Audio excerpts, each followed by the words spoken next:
Chapitre 5, verset 39.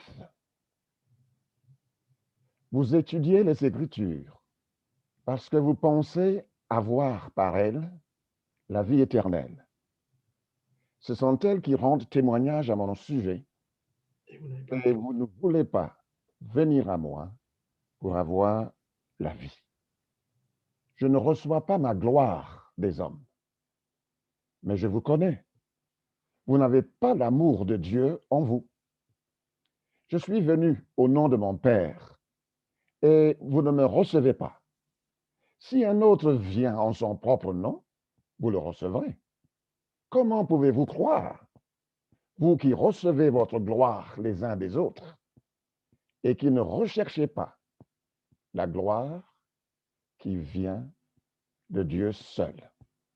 J'attire votre attention sur le verset 41. Jésus dit, je ne reçois pas ma gloire des hommes. Je ne tire pas ma gloire des hommes. Une autre traduction nous dit, je ne cherche pas à être applaudi par les hommes. Jésus connaît parfaitement le cœur de l'être humain. Il dit aux religieux, vous étudiez les Écritures, vous pensez trouver à travers les Écritures la vie. Or, les Écritures rendent témoignage de moi, le prince, l'auteur, la source de la vie éternelle. Mais vous ne voulez pas venir à moi pour avoir la vie éternelle. Comment expliquer cette attitude? Pourquoi les gens ne croient-ils pas en Jésus? Pourquoi les gens le rejettent? C'est parce qu'ils ont des idées fausses, des conceptions erronées, des a priori, des préjugés contre le Seigneur. Tenez l'attitude de la femme samaritaine. Comment? Tu es juif et tu me demandes à boire, à moi qui suis une samaritaine? Les Juifs, en effet, évitaient toute relation avec les Samaritains. Et Jésus de lui dire, si tu connaissais le don de Dieu, et celui qui te demande à boire, c'est toi qui aurais demandé à boire, et il t'aurait donné de l'eau vive.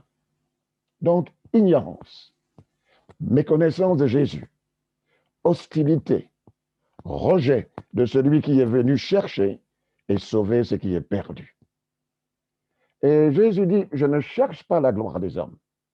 Vous pensez que je suis tout simplement un homme, comme tous les autres, sans plus, un maître, un enseignant qui cherche à gagner des adhérents, gagner des gens qui vont le suivre. Vous pensez que je cherche à impressionner les gens afin de recevoir les applaudissements? Vous vous trompez entièrement. Non, non, je ne reçois pas ma gloire des hommes. Je ne cherche pas à être applaudi par les hommes. Un jour, les pharisiens ont envoyé quelques-uns auprès du Seigneur avec cette parole, Maître, nous savons que tu dis la vérité et que tu enseignes en toute vérité comment Dieu nous demande de vivre. Tu ne te laisses pas influencer, car tu ne regardes pas à la position sociale des gens. Dis-nous, a-t-on, oui ou non, le droit de payer des impôts à César? Mais Jésus connaissait leurs mauvaises intentions. Il a dit, hypocrite, pourquoi me tendez-vous un piège? Il ne cherchait pas la gloire des hommes. Il ne cherchait pas à être applaudi par des gens dont le cœur n'est pas régénéré. Un jour, en enseignant, les gens étaient bouleversés, mais d'où lui viennent cette sagesse et ces miracles? N'est-il pas le fils du charpentier? N'est-ce pas Marie qui est sa mère? Et ses sœurs ne sont-elles pas toutes parmi nous, ainsi que ses frères? D'où lui vient toute cette sagesse? Et la Bible nous dit, il trouvait en lui un obstacle à la foi. Et Jésus de dire, c'est seulement dans sa patrie et dans sa propre famille que l'on refuse d'honorer un prophète.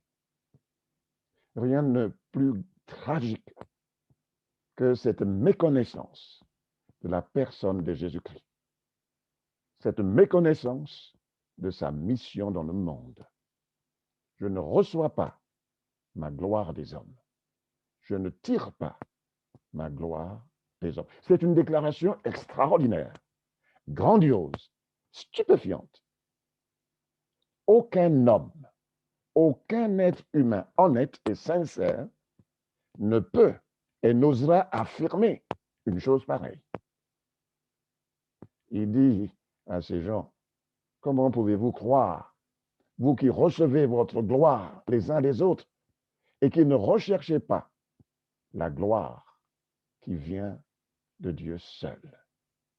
Toute l'humanité soupire après cela.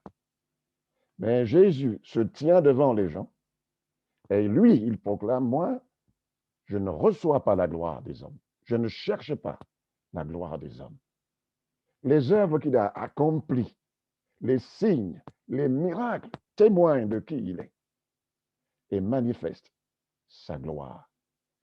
Après le premier miracle, il nous est dit, tel fut à Cana en Galilée, le premier des miracles que fit Jésus. Il manifesta sa gloire et ses disciples crurent en lui. S'il s'abaissait à devenir le genre de Messie qu'il voulait, il aurait sans doute attiré leur louange. Mais tout son engagement était de plaire à son Père, recevoir l'honneur que seul le Père peut accorder, la gloire unique du Fils du Père. Pourquoi est-ce qu'il ne cherchait pas la gloire des hommes? Il n'en a pas besoin. Et pourquoi il n'en a pas besoin? C'est à cause de ce qu'il est. Au commencement était celui qui est la parole de Dieu. Il était avec Dieu. Il était lui-même Dieu. Au commencement, il était avec Dieu. Tout a été créé par lui. Et rien de ce qui a été créé n'a été créé sans lui. Et la parole s'est faite homme. Elle a habité parmi nous pleine de grâce et de vérité. Et nous avons contemplé sa gloire, une gloire comme celle du Fils unique, venu du Père. La Bible nous dit, dans l'Épître aux Hébreux, que Dieu a parlé. Il a parlé à bien de reprises et de diverses manières. Il s'est fait connaître autrefois à nos ancêtres par les prophètes. Maintenant, dans cette période finale de l'histoire où nous vivons, il nous a parlé par son Fils, celui dont il a fait son héritier universel, le propriétaire de la création tout entière. Par lui aussi, il a créé l'univers.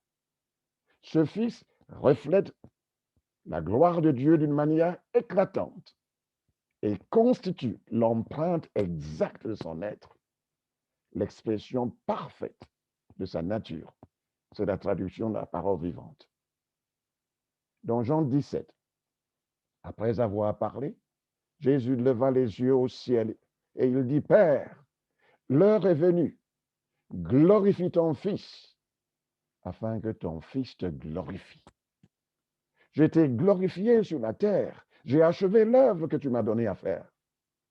Et maintenant, toi, Père, glorifie-moi auprès de toi-même, de la gloire que j'avais auprès de toi, avant que le monde existe.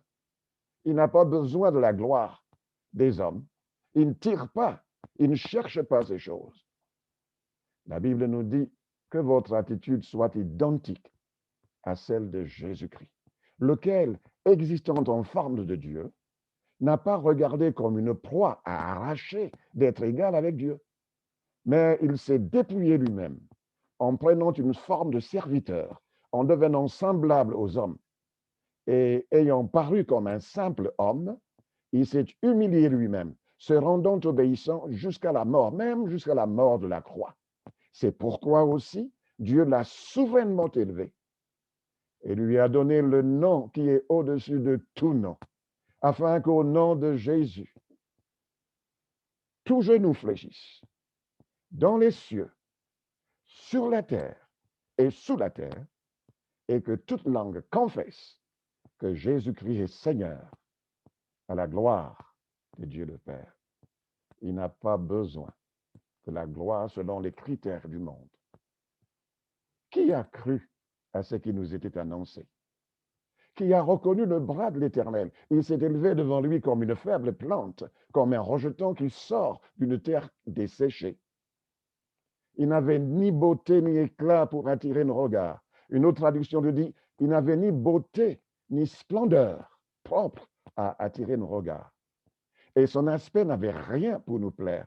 Méprisé et abandonné des hommes, homme de douleur et habitué à la souffrance, semblable à celui dont on détourne le visage. Nous n'avons dédaigné, nous n'avons fait de lui aucun cas. Cependant, ce sont nos souffrances qu'il a portées. C'est de nos douleurs qu'il s'est chargé. Et nous l'avons considéré comme puni, frappé de Dieu et humilié. Mais il était blessé pour nos péchés, brisé pour nos iniquités. Le châtiment qui nous donne la paix est tombé sur lui. Et c'est par ses meurtrissures que nous sommes guéris. Et nous voulons lui dire, nul n'est comme toi, Dieu d'amour et de paix, justice et vérité. En toi, tout est parfait. Lumière et sainteté, splendeur et majesté. Tu es merveilleux dans tout ce que tu fais. Oh, tu es merveilleux dans tout ce que tu es. Mon Père et mon Sauveur, mon ami et mon Seigneur, tu es merveilleux dans tout ce que tu es. L'Épître aux Hébreux nous dit encore, lorsqu'il introduit le premier-né dans le monde, Dieu dit que tous les anges de Dieu se prosternent devant lui, que tous les anges l'adorent. Et ils le font. Ils proclament sa sainteté. Ils proclament sa majesté. Dans l'évangile de Jean au chapitre 6, après avoir opéré le miracle de la multiplication des pains pour nourrir 5000 personnes, la Bible dit ceci. À la vue du signe miraculeux que Jésus avait fait, les gens disaient, cet homme est vraiment le prophète qui doit venir dans le monde. Cependant, Jésus, sachant qu'il allait venir l'enlever pour le faire roi, se retira de nouveau sur la montagne tout seul. Non, il ne veut pas être le roi de cette manière. Il faut qu'il passe par la croix.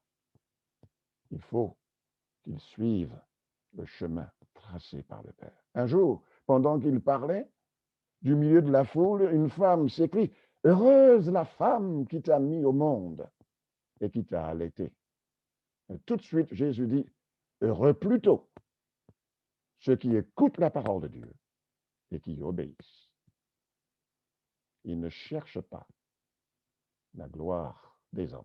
Sa seule pensée, c'est accomplir la volonté de celui qui m'a envoyé, dit-il.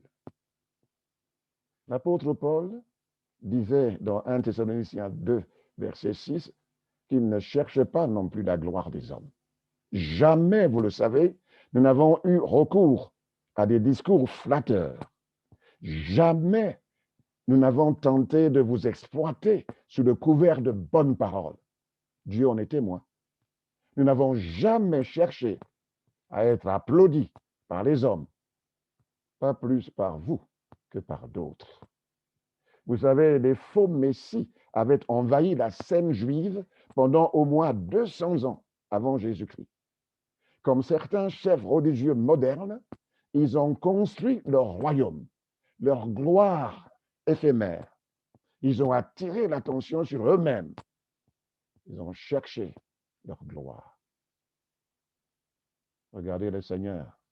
C'était juste avant la fête de la Pâque. Il savait que l'heure était venue pour lui de quitter ce monde, pour s'en aller auprès de son Père. Et la Bible nous dit, il se leva de table pendant le dîner, posa son vêtement et prit une serviette de lin qu'il se noua autour de la taille. Ensuite, il versa de l'eau dans une bassine et commença à laver les pieds de ses disciples, puis à les essuyer avec la serviette qu'il s'était nouée autour de la taille. Après leur avoir lavé les pieds, il remit son vêtement et se rassit à table. Alors il leur dit, « Avez-vous compris ce que je viens de vous faire? Vous m'appelez maître et seigneur, et vous avez raison, car je le suis. Si donc moi, le Seigneur et le maître, je vous ai lavé les pieds, vous devez vous aussi vous laver les pieds les uns aux autres. Je viens de vous donner un exemple pour qu'à votre tour, vous agissiez comme j'ai agi envers vous. Oh, l'humble serviteur, quel modèle! Et que Dieu fasse en sorte que nous ayons cette même mentalité dans notre service. Dans Matthieu 17, il nous est dit, 6 jours après, Jésus prit avec lui Pierre, Jacques et Jean, son frère, et il les conduisit à l'écart sur une haute montagne. Il fut transfiguré devant eux. Son visage resplendit comme le soleil, et ses vêtements devinrent blancs comme la lumière. Et voici, Moïse et Élie leur apparurent, s'entretenant avec lui. Pierre, prenant la parole, dit à Jésus, « Seigneur, il est bon que nous soyons ici. Si tu le veux, je dresserai ici 3 tentes, une pour toi, une pour Moïse et une pour Élie. » Comme il parlait encore, une nuée lumineuse les couvrit. Et voici, une voix fit entendre de la nuée ces paroles. « Celui-ci est mon fils bien-aimé, en qui j'ai mis toute mon affection. Écoutez-le. Celui-ci est mon fils bien-aimé, en qui j'ai mis toute mon affection. Écoutez-le. » Nous sommes là au cœur du message chrétien. La Bible, c'est Dieu qui parle aux hommes. C'est pourquoi c'est le livre le plus pertinent, le plus actuel au monde.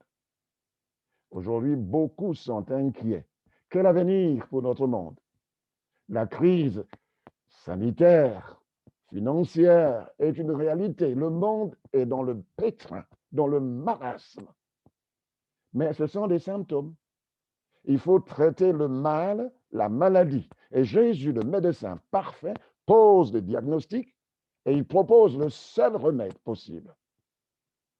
Le monde est ce qu'il est parce que l'homme n'écoute pas Dieu. Écoute Israël.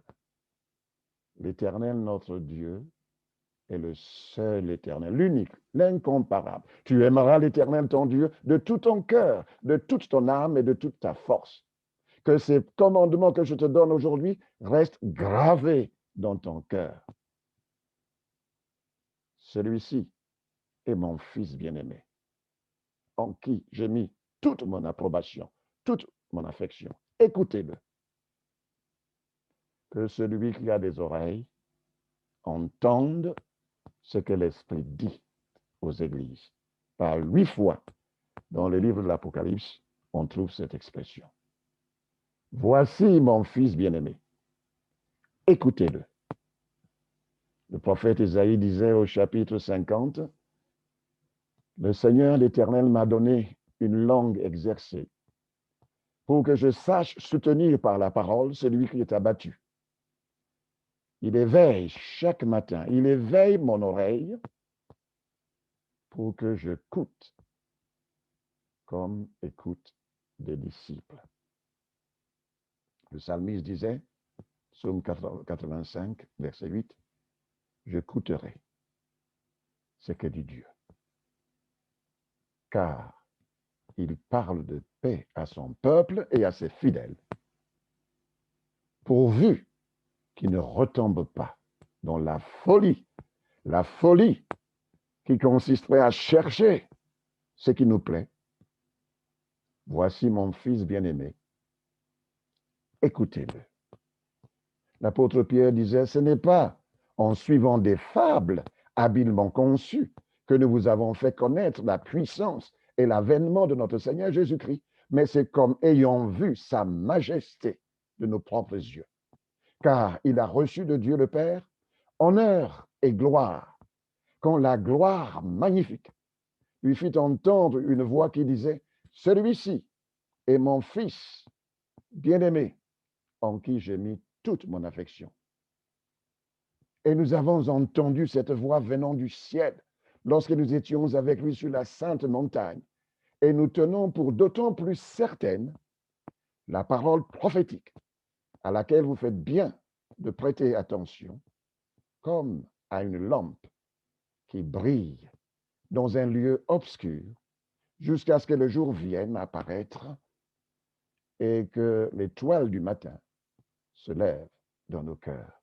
Bien-aimés, que le Seigneur nous donne l'intelligence spirituelle pour l'écouter, afin de comprendre en quel temps nous vivons.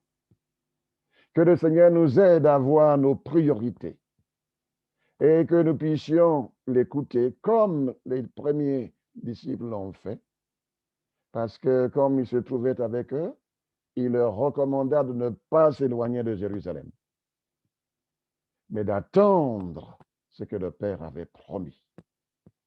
Et quand on lui pose la question, Seigneur, est-ce en ce temps-là que tu rétabliras le royaume d'Israël? Ce n'est pas à vous de connaître les temps ou le moment que le Père a fixé de sa propre autorité. Mais vous recevrez une puissance, celle du Saint-Esprit, survenant sur vous. Et vous serez mes témoins à Jérusalem, dans toute la Judée, dans la Samarie et jusqu'aux extrémités de la terre. Bien-aimés, on a besoin aujourd'hui de l'action du Saint-Esprit. On a besoin d'être baptisé, d'être renouvelé afin d'annoncer la parole de Dieu avec assurance. Dans un contexte d'opposition, de persécution, les apôtres ont prié. Maintenant, Seigneur, sois attentif à leurs menaces et donne à tes serviteurs d'annoncer ta parole avec une pleine assurance. Déploie ta puissance pour qu'ils se produisent des guérisons, des signes miraculeux et des prodiges par le nom de ton saint serviteur Jésus. La Bible nous dit, l'Église était en paix dans toute la Judée, la Galilée et la Samarie, s'édifiant et marchant dans la crainte du Seigneur. Et elle s'accroissait par l'assistance du Saint-Esprit. Une autre traduction, la Bible du Sommeur dit, l'Église jouissait alors de la paix. Elle grandissait dans la foi, vivait dans l'obéissance au Seigneur et s'accroissait en nombre grâce au soutien du Saint-Esprit. Nous remercions le Seigneur pour ce qu'il a fait, ce qu'il continue de faire. Mais bien-aimés, dans notre fort intérieur, nous demandons au Seigneur, ajoute à ton Église ceux et celles qui sont sauvés. En écoutant ce que les frères ont partagé avec nous, moi, je suis bouleversé en voyant que l'œuvre de Dieu se poursuit dans des contextes qui ne sont pas faciles. Mais le Seigneur est avec nous. Que sa grâce vous accompagne. La mission intérieure, c'est une mission précieuse au cœur du Seigneur. Vous savez, la mission, ce n'est pas seulement à l'extérieur. Envoyer des missionnaires. Évidemment, c'est la mission. Mais en France aussi, sans exagération, nous sommes dans une terre de mission. Que Dieu nous aide à relever les défis et qu'il agisse par la puissance du Saint-Esprit. Voici mon fils bien-aimé. Écoutez-le.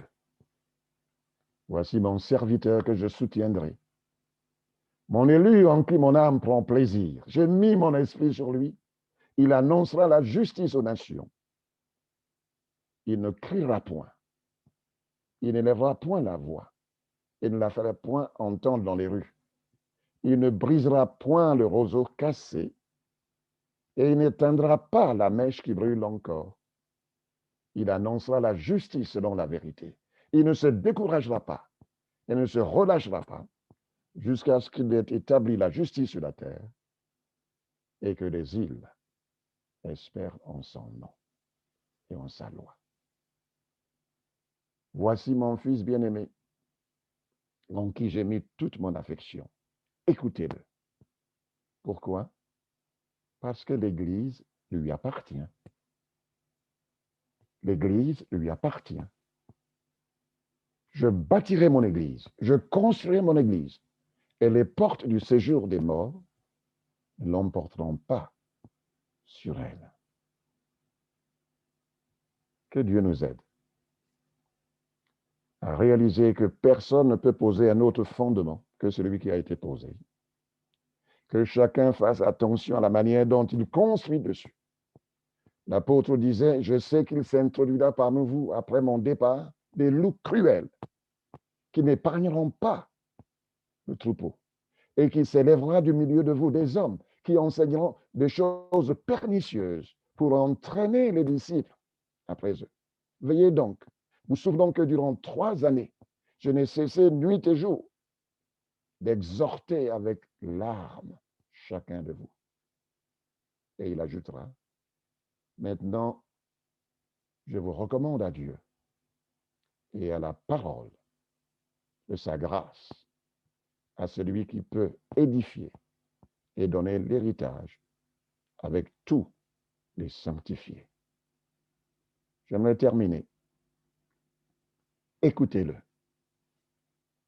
Il dit, toutes choses m'ont été données par mon Père. Et personne ne connaît le Fils, si ce n'est le Père. Venez à moi, vous tous qui êtes fatigués et chargés, et je vous donnerai du repos. Et c'est le message que nous voulons transmettre à nos contemporains. Écoutez-le. C'est auprès de lui qu'il y a le repos. Après que Jésus eut achevé ses paroles, la Bible nous dit, la foule fut frappée de sa doctrine, car il enseignait comme ayant autorité et non pas comme les scribes. La foule était ébahie, hors d'elle-même. Et plus de 20 siècles plus tard, nous sommes dans le même émerveillement. Il enseigne avec autorité. Il enseigne la vérité absolue. Il est juif, mais son message n'est pas juif. Son message est universel. Son enseignement n'est pas enfermé dans des limites culturelles. Son message bouleverse des juifs et des non-juifs. Il touche des hommes, des femmes de toute race, de toute culture. Son message est un message absolu. Écoutons-le. Il ne faut pas qu'on nous détourne de ces choses. Parce qu'il disait à ses chefs, vous annulez la parole de Dieu au profit de votre tradition. Voici mon fils bien-aimé, en qui j'ai mis toute mon affection. Écoutez-le. Jésus s'étant approché de ses disciples, dit, tout pouvoir m'a été donné dans le ciel et sur la terre. Allez, faites de toutes les nations des disciples, les baptisant au nom du Père, du Fils et du Saint-Esprit, et enseignez-leur à observer tout ce que je vous ai prescrit. Et voici, je suis avec vous tous les jours jusqu'à la fin du monde. 2 Thessaloniciens, chapitre 1er. Le Seigneur Jésus apparaîtra du ciel avec les anges de sa puissance, au milieu d'une flamme de feu, pour punir ceux qui ne connaissent pas Dieu et ceux qui n'obéissent pas à l'évangile de notre Seigneur Jésus. Ils auront pour châtiment une ruine éternelle, loin de la face du Seigneur et de la gloire de sa force. Lorsqu'il viendra pour être en ce jour-là glorifié dans ses saints et admiré dans tous ceux qui auront cru. C'est pourquoi nous aussi, nous prions continuellement pour vous, afin que notre Dieu vous juge digne de la vocation et qu'il accomplisse par sa puissance tous les desseins bienveillants de sa bonté et l'œuvre de votre foi, pour que le nom de notre Seigneur Jésus soit glorifié en vous et que vous soyez glorifiés en lui, selon la grâce de notre Dieu et du Seigneur Jésus-Christ. Bien-aimés, que le Seigneur nous bénisse, que nous ayons les yeux constamment fixés sur celui qui est l'auteur de la foi, celui qui l'amène à la perfection. Voici mon fils bien-aimé, en qui je mis toute mon affection. Écoutez-le. Autrefois, on chantait, écoutez, écoutez la trompette d'argent. Dieu parle à votre cœur. Écoutez ce qu'il dit. La trompette d'argent, c'est la voix du Saint-Esprit. Et si Dieu, dans sa bonté, nous aide à discerner sa voix, à écouter et à obéir à ce qu'il nous dit, en conformité à sa parole, nous serons émerveillés, étonnés de celui qui peut faire infiniment au-delà de tout ce que nous pouvons même espérer. Que son nom soit glorifié. Amen. J'aimerais prier, s'il vous plaît. Seigneur, tu veilles sur ta parole pour l'accomplir. Nous te remercions de ce que tu as suscité ton Église comme la lumière dans ce monde de ténèbres. Nous te bénissons pour ces bien-aimés qui ont accepté ton appel et qui te servent de toute leur force. Je te prie, Seigneur, de renouveler notre vision, de nous permettre d'entendre ta voix à travers ta parole, à travers les dons de ton esprit, à travers les circonstances de nos vies. Seigneur, veuille nous accompagner. Que ta gloire couvre ce pays, que les ténèbres soient chassées, que ta lumière brille. Merci, parce que dans ta bonté, tu as fait que nous soyons ouvriers avec toi. Parle, bien-aimé, parle à nos cœurs, jour après jour. Merci, parce que celui qui t'écoute reposera en sécurité. Que ton nom soit glorifié. Amen. Amen. Amen, amen, gloire à Dieu. Merci Seigneur pour ce que Seigneur tu déposes dans notre cœur ce soir. Et j'aimerais qu'on puisse dès maintenant laisser passer un chant et on laisse ce message repasser dans notre cœur et ensuite nous allons prier. Et je demanderai à notre frère, après ce chant, Christophe Fabreg, de bien vouloir commencer la prière. Je te remercie